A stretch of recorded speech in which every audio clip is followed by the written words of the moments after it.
Jai Hind students, welcome to the history class. Today I am going to teach the sixth chapter of your book, The Three Orders. In this chapter, you will know about the three orders of the European society. In the feudal system in the Europe, the clergy at the first order means Christian priestess. The nobility land means land owning nobles, and the peasantry means farmers. This was the third order. There were many sources from where the historian got the information about the feudalism. Many documents are there, details of land ownership available in the archives, records of births, marriages, and deaths kept by the church help to understand the structure of families and of population. There are many inscriptions also have been found in the churches. Songs and stories are also there, which is going to be passed generation to generation. You can see this chart. Here the kings at the top, the nobles, knights, and the peasants. First of all, we will understand the meaning of feudalism. Then, after the three orders, one by one, we will discuss. What is the feudalism? The term feudalism is derived from the German word feud, which means a piece of land. In this way, feudalism was a system associated with land. It refers to a type of society which developed in medieval France and later in England in southern Italy. Now, come on the features of feudalism. We will understand about the features. The early feudal society was based on the lord peasants relationship. The peasants worked in their own fields as well as in the fields of the lord. In exchange of labor service, the lords provided military security to the peasants. The lords also enjoyed vast judicial rights over the peasants. This is the pyramid of feudalism. You can understand. The society was divided into three orders: priestess, nobles, and peasants. Priestess had kept themselves in the first order. Let's we discuss about all these three orders in detail. First of all, we will know about the first order, the clergy. The first order of the medieval Western Europe included the Pope, bishops, and clerics.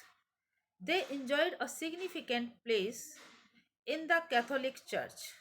They had their own laws, they owned land, and could levy taxes that was called tithe. They lived in splendid palaces and did not depend on the king. The Pope was the head of the Western Church and lived in Rome. The bishops and clerics used to guide the Christians in Europe. Most of the villagers had their own churches, and every Sunday they visited there for listening the sermon of the priestess. There they prayed together.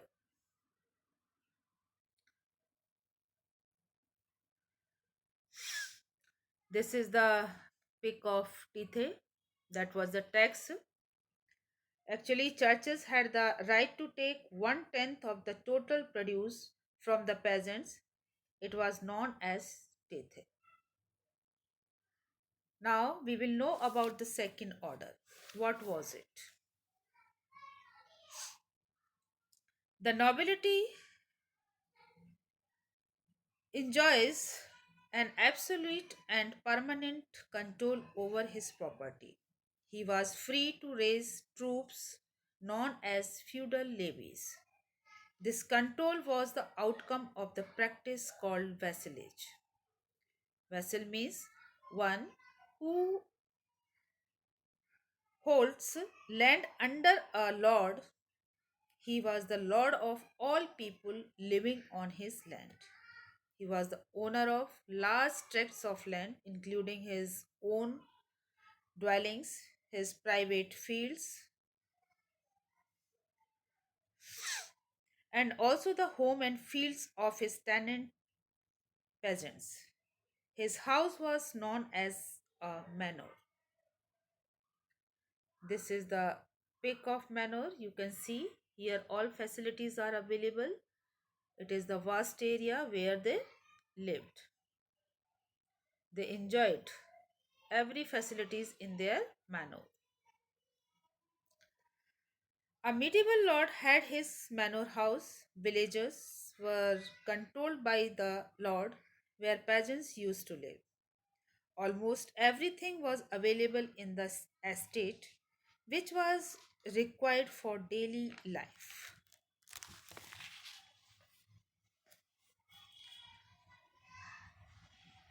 Come on the next slide.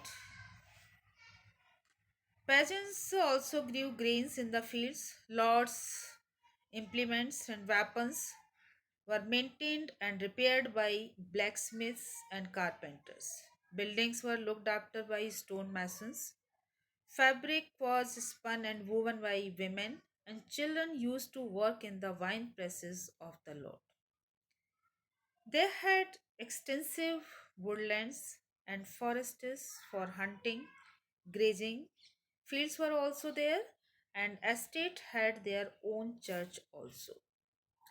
So these were all facilities were available in their manors. They enjoyed a very fabulous life there. This is the pic of feudal manor. You can see everything. All facilities are here.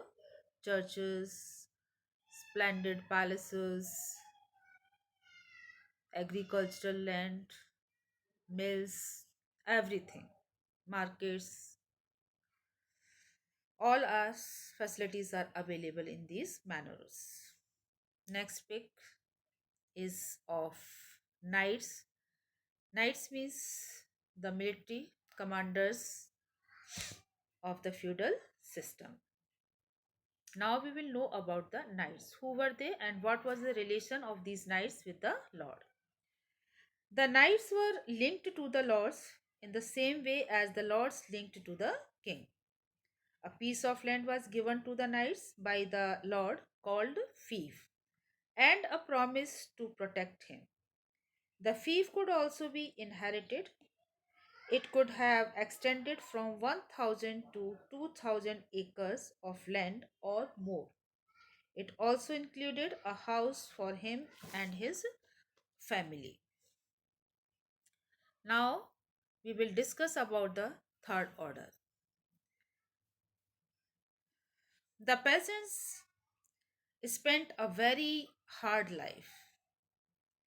They lived in houses built of mud and grass. They had to work on private land of their masters, but they were not paid wages for this work. Their wives and children did weaving, spinning, etc. at the feudal lord's house. Direct tax was also imposed on them by the king, called tele, whereas the first two orders didn't pay any taxes to the king. Of course, they had a lot of wealth, but they were exempted to pay any taxes to the king. So, this was the condition of the peasants. Except these main three orders, there were other free peasants or escaped serfs were also there who lived in nearby the towns or nearby areas who provide unskilled labor to shopkeepers, merchants, etc. in the town areas. There lived skilled employees also like bankers, lawyers, judges, teachers, etc. Many people who were engaged in other works like goldsmiths, etc., had their own guilds. They solved their own problems themselves and helped to each others at the time of need. All these came under the fourth order. So, the students, that is enough for today. I think you understood well about the feudalism. Rest I will explain in the next video. Till then, thank you. Have a good day. Jai Hind.